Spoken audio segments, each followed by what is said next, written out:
দেশব্যাপী বৈষম্য বিরোধী ছাত্র আন্দোলনে আহত ৭৪ জনকে চিকিৎসা দিয়েছেন সম্মিলিত সামরিক হাসপাতাল সিএমএইচ। তাদের মধ্যে ৪০ জন আইন শৃঙ্খলা রক্ষাকারী বাহিনীর সদস্য এবং বাকি ৩৪ জন বেসামরিক ছাত্র জনতা।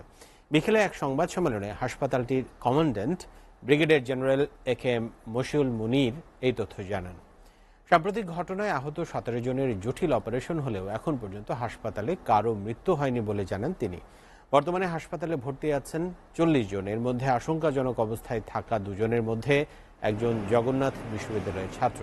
বিভিন্ন বিশেষজ্ঞ চিকিৎসকদের সমন্বয়ে একটি বিশেষায়িত চিকিৎসক দল আহত রোগীদের গভীর রাত পর্যন্ত অক্লান্তভাবে জরুরি চিকিৎসা সেবা প্রদান করে আসছেন বলেও উল্লেখ করেন সিএমএইচের কমান্ড্যান্ট।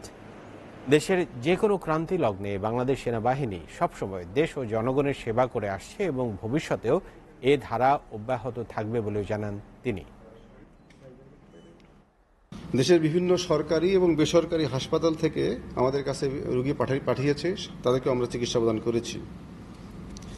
সোফার আমরা ১৭ জন জটিল রোগীর জটিল অস্ত্রোপচার করেছি, যেগুলো সবই জীবন রক্ষাকারী ছিল, এবং বর্তমানে ওই ৭৪ জনের ভিতরে ৪০ জন এখন আমাদের সিএমএইচে চিকিৎসাধীন অবস্থায় রয়েছে।